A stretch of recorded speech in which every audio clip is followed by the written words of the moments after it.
Students कैसे हैं आप सब। जैसा कि मैंने कहा था कि हर दिन मतलब हर रात में 8 बजे हम हिस्ट्री की, ज्योग्राफी की, जीके जीएस की जो भी आपकी प्रैक्टिस सेट है वो लेकर के आएंगे। किसके लिए? बीपीएससी के सभी एग्जाम के लिए जरूरी है, साथ ही साथ बिहार दरोगा सिपाही सब में ये काम आएगा। तो चलिए स्टार्ट करते हैं बिना वक्त गंवाए। और सबसे पहला जो सवाल है आपके सामने ये दिख रहा है। हर सवाल के लिए आपको 10 से 20 सेकंड का टाइम दिया जाएगा। उस टाइम में आपको कमेंट करते रहना है और लाइव आकर के ये सेशन अटेंड करना है। देखिए इतने टाइम में आपका बहुत ही जबरदस्त रिवीजन होने वाला है। पहला क्वेश्चन क्या है? ये है कौटिल्य के अर्थशास्त्र में मुख्य रूप से किसका वर्णन है? कौटिल्य कौन है? विष्णुगुप्त चाणक्य, जिन्होंने तक्षशिला में शिक्षा भी पाई थी और वहां पढ़ाया भी था। तक्षशिला कहां पे है? तक्षशिला अभी अपने देश में नहीं है। आपको कमेंट करके बताना है कहां है। तो अब देखते हैं अर्थव्यवस्था, धर्म, नैतिकता या राज्य व्यवस्था, ये चार चीजों में से मुख्य रूप से किसके बारे में वर्णन है आपके अर्थशास्त्र में? तो अर्थव्यवस्था, अर्थशास्त्र, सबसे ज्यादा लोग इसी पे ध्यान देते हैं। धर्म, नैतिकता, राज्य व्यवस्था। अगर मुख्य रूप से अगर हम बात करें, यहाँ क्या है मुख्य रूप से, तो राज्य व्यवस्था के बारे में बात की गई। राज्य के कितने अंग होने चाहिए, कैसे स्पाई होने चाहिए, कितने उस समय थे 6 ग्रुप थे, 6 में 5-5 लोग थे, मतलब टोटल 30 लोगों की समिति होती थी, तब राज्य चलता था। ये सारा व्यवस्था बताया गया है उसमें। अर्थशास्त्र में किसने लिखा था? विष्णुगुप्त, कौटिल्य या चाणक्य। तीनों नाम एक ही व्यक्ति का है। चाणक्य के बेटे थे इसलिए चाणक्य कहते हैं, और बाकी तो नाम आप जानते ही हो। अगर मुख्य रूप से नहीं रहता तो एक चीज बता दूं मैं, नैतिकता का भी पाठ उसमें पढ़ाया गया है, धर्म के बारे में भी थोड़ी बात की गई है, लेकिन मुख्य रूप से पूछ रहा है। सवाल यहीं पे फंस जाते हैं मेरे दोस्त, ये आपको याद रखना है। अगला सवाल देखते हैं हम। संगम साहित्य की रचना की गई किस भाषा में? संस्कृत में, पाली में, तमिल में या प्राकृत में? किस भाषा में की गई है संगम साहित्य की रचना? आपके सामने यहाँ पे ऑप्शंस अवेलेबल हैं। देखिए ऑप्शंस अगर आप देखेंगे तो संस्कृत, पाली, तमिल और प्राकृत। तमिल लैंग्वेज में या पाली में। देखिए बौद्ध धर्म के जो भी लिटरेचर हैं वो पाली में लिखे गए हैं, सिंपल याद रखो। पुराने जो वैदिक संस्कृत थी उसमें वैदिक लिटरेचर लिखे गए हैं। तमिल और प्राकृत बच गया। तो तमिल, प्राकृत जो था ना वो कॉमन लोगों की लैंग्वेज हुआ करती थी, कॉमन पीपल उसको बोलते थे, ठीक है। राइटिंग की लैंग्वेज पाली थी लेकिन बोलते प्राकृत थे। तो तमिल बच गया, तो इस तरह भी तमिल आप एलिमिनेट कर सकते हो। लेकिन याद रखो संगम साहित्य जो है वो साउथ इंडिया का ही है, इसलिए ये इसका राइट आंसर क्या हो जाएगा? 3। देख रहा हूं मैं कितने लोगों के लाइव आंसर सही हैं। अगला क्वेश्चन है त्रिपिटक किस भाषा में लिखित है? पाली, संस्कृत, प्राकृत एवं हिंदी। आपके पास 10 से 20 सेकेंड है, स्टार्ट करिए।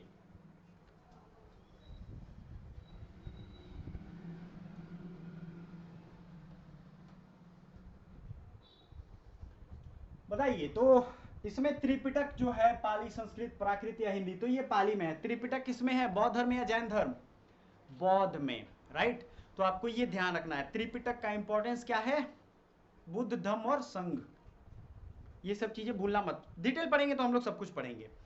अगला क्वेश्चन आ जाता है, जालियांवाला बाग में किस अधिकारी ने गोलियां चलवाई थी? जनरल हार्डिंग, कैनिंग या जनरल डायर, लॉर्ड डलहौजी? सबके बारे में हम लोग अच्छी अच्छी बातें आपको बताएंगे जो एग्जाम पॉइंट ऑफ व्यू से जरूरी है। तो चलिए बताइए कौन है वो इंसान जिसने गोलियां चलवाई थी? ये बहुत इजी क्वेश्चन है। अगर हम देखेंगे तो 13 अप्रैल 1919 की वो घटना याद होगी जिसमें जनरल डायर ने, एक्चुअली इसमें आपको दो चीजें समझनी है, माइकल ओ डायर और जनरल डायर। जनरल जिसने गोली वहां चलवाई थी उस पार्क में, ठीक है। दूसरा जो था,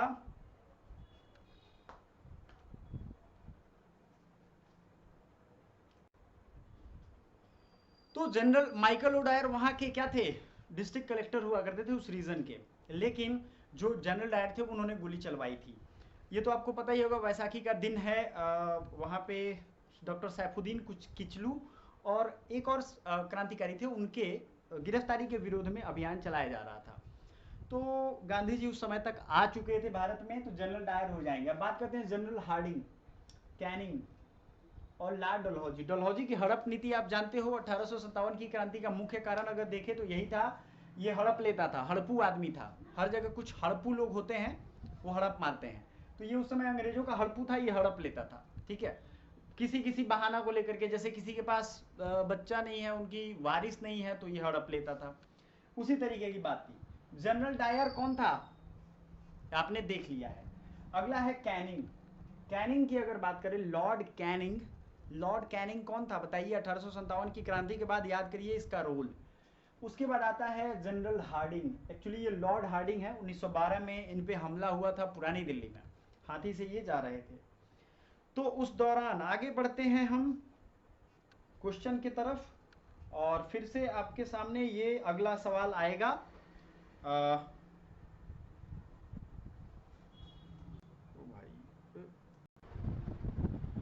तो चलिए अगले क्वेश्चन की तरफ बढ़ते हैं, जो कि आपके एग्जाम में आ भी चुका है। हिंदू उत्तराधिकार संशोधन कानून कब पारित किया गया था? मतलब हिंदू उत्तराधिकार समझ रहे हो आप, सक्सेशन एक्ट इसको कहते हैं। 2004, 2003, 2005, 2007 इसमें एक्चुअली किया गया था कि जो बेटियां हैं उनको भी वो राइट्स दिए गए थे जो बेटे को है संपत्ति के हस्तांतरण में।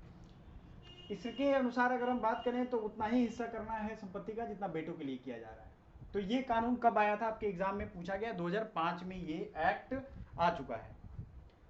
टक्सोल नामक रसायन, टक्सोल एक रसायन जो है किस बीमारी के उपचार के प्रयोग में लाया जाता है?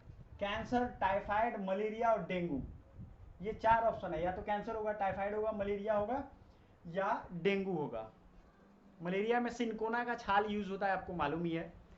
तो इसमें टक्सोल का यूज हुआ था कैंसर के इलाज के लिए, और इसका दुष्प्रभाव ये पड़ा कि टक्सोल का जो पेड़ से ये प्राप्त होता था वो पूरी दुनिया से गायब होने लगा, मतलब वो इंडेंजर्ड लिस्ट में चला गया। एनसीईआरटी पढ़ोगे तो उसमें मिलेगा, ठीक है। अगला कुछ क्वेश्चन और देखते हैं। पर्यावरण विनाश के मुख्य कारक कौन कौन से हैं? पहला है संसाधनों का असमान बंटवारा, असमान उपयोग, रख रखाव की जिम्मेदारी में असमानता। उपरोक्त सभी क्या हो सकता है इसमें?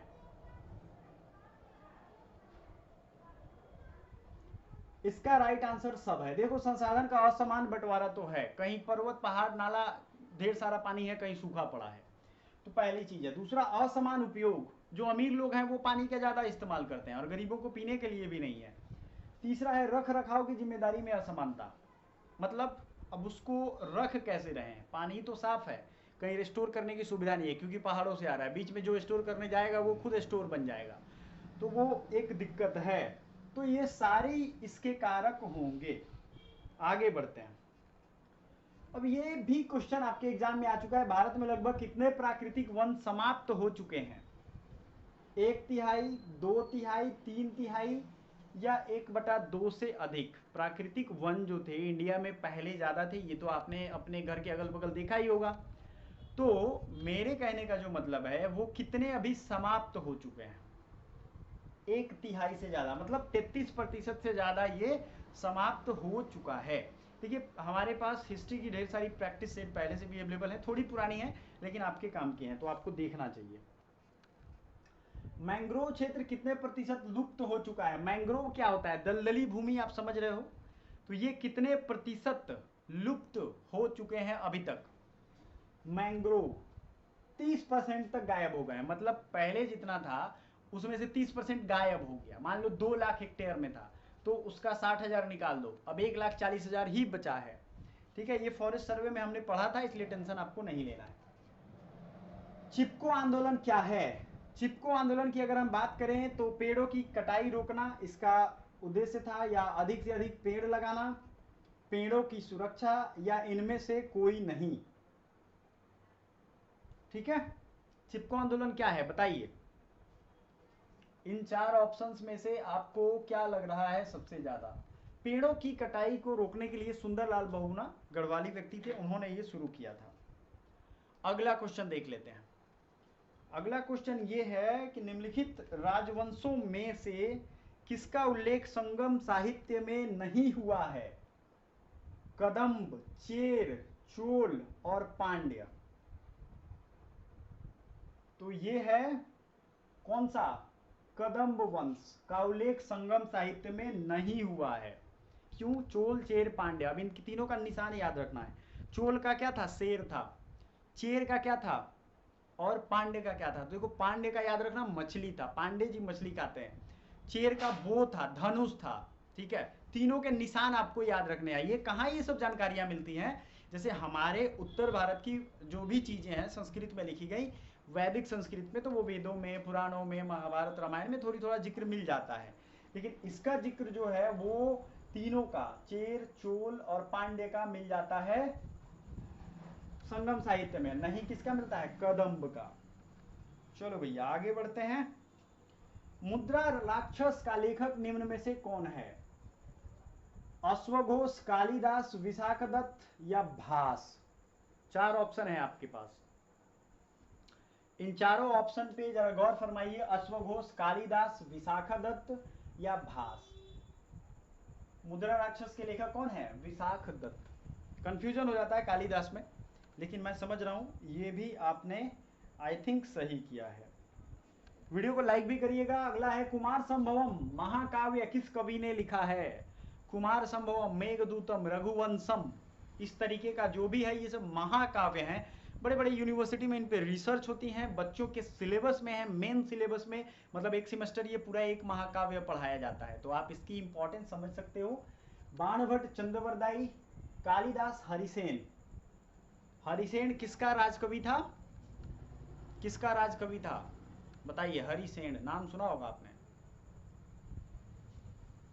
तो ये है कालिदास की रचनाएं हैं सब, कुमार संभवम, मेघदूतम, कालिदास की रघुवंशम, ये सब कालिदास की रचनाएं हैं। हर्षचरित किसने लिखा था? वाणभट्ट ने, नाम हमने देखा था। आगे देखते हैं इस क्वेश्चन को। चोल काल किसके लिए प्रसिद्ध है? ग्राम पंचायत, राष्ट्रकूट राजवंश के साथ युद्ध, श्रीलंका के साथ व्यापार या तमिल संस्कृति की उन्नति? अब से जो हम लोग क्वेश्चन पेपर देखने वाले हैं या प्रैक्टिस करेंगे वो इसी फॉर्मेट में करेंगे। अभी चूंकि आज स्टार्ट करना था तो 4-4 ऑप्शन मैंने शुरू में रखे थे कि शुरू में ही हार्ड आपको ना लगे। अब यहां से देखिए तो चोल में क्या था और क्या नहीं था। देखिए ग्राम पंचायत की बात तो अच्छे तरीके से हुई है, तमिल संस्कृति की उन्नति भी हुई है, और राष्ट्रकूट राजवंश के साथ युद्ध ये डाउटफुल है। तो इसमें से कौन हो जाएगा ऐसे ऑप्शन के लिए? अब हम लोग अब बीपीएससी के प्रीवियस ईयर क्वेश्चन भी देखते चलेंगे, ये ई वाला होगा, ठीक है। चलो फिर अब ये देखो, दक्षिण भारत के मंदिरों के आकर्षक द्वार क्या कहलाते हैं? आकर्षक द्वार अगर दक्षिण भारत के और साउथ इंडिया और नॉर्थ इंडिया के मंदिरों को देखोगे आप, नॉर्थ इंडिया में नागर शैली के मंदिर बनते हैं, पहली चीज। साउथ इंडिया में द्रविड़ शैली की मंदिर बनती है। तो जो द्रविड़ शैली की मंदिर है उसके एंट्रेंस गेट का एक स्पेशल नेम होता है, वो आपको बताना है।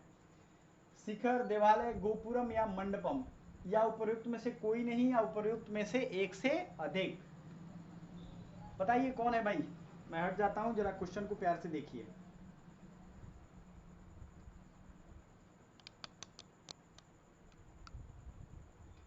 तो आई थिंक आपको ये दिख गया होगा, उसको कहते हैं गोपुरम। चलिए आगे बढ़ते हैं। हड़प्पा में मिट्टी के बर्तनों पर सामान्यतः किस रंग का उपयोग हुआ था? पांडु, लाल, नीला, हरा या नीला? आंसर मैंने अभी छुपाया है, पांडु, लाल, नीला और हरा एक साथ या सिर्फ नीला? इसका राइट आंसर क्या है? अगर ये पीडीएफ चाहिए तो टेलीग्राम और व्हाट्सएप ग्रुप हमारा आप ज्वाइन कर लीजिएगा। ये है लाल। आगे बढ़ते हैं। महात्मा बुद्ध का महापरिनिर्वाण कहां हुआ था? लुम्बिनी में, बोधगया में, कुशीनगर में, कपिलवस्तु में? तो महात्मा बुद्ध का महापरिनिर्वाण कहां हुआ था? लुम्बिनी, बोधगया, कुशीनगर, कपिलवस्तु। देखिए लुम्बिनी जो है यहाँ पे ये नेपाल की तराई में है, यहाँ इनका जन्म हुआ था। बोधगया में ज्ञान की प्राप्ति हुई थी। कुशीनगर में एक तरीके से कहें तो मृत्यु या महापरिनिर्वाण हुआ था। कपिलवस्तु, लुम्बिनी कपिलवस्तु कहते हैं एक ही साथ। चलिए भाई अगला देख लेते हैं। निम्नलिखित में से कौन सी बात बौद्ध धर्म तथा जैन धर्म में समान नहीं है? वेदों के प्रति उदासीनता, आत्मदमन, रीति व रिवाजों की अस्वीकृति, अहिंसा। अब ये कह रहा है समान नहीं है, मतलब दोनों अलग अलग। वेदों के प्रति उदासीनता दोनों में है। दोनों कहते हैं वेदों को ज्यादा आपको ध्यान देने की जरूरत नहीं है, जरूरत की चीजें लगे तो ध्यान दो, अदरवाइज उनकी अपनी साहित्य है। आत्मदमन, दोनों कहते हैं अगर आपको बनना है, मोक्ष प्राप्त करना है तो अपने आत्म का दमन करना पड़ेगा, सैक्रिफाइस करना पड़ेगा, तपस्या करना पड़ेगा, परेशानी झेलना पड़ेगा।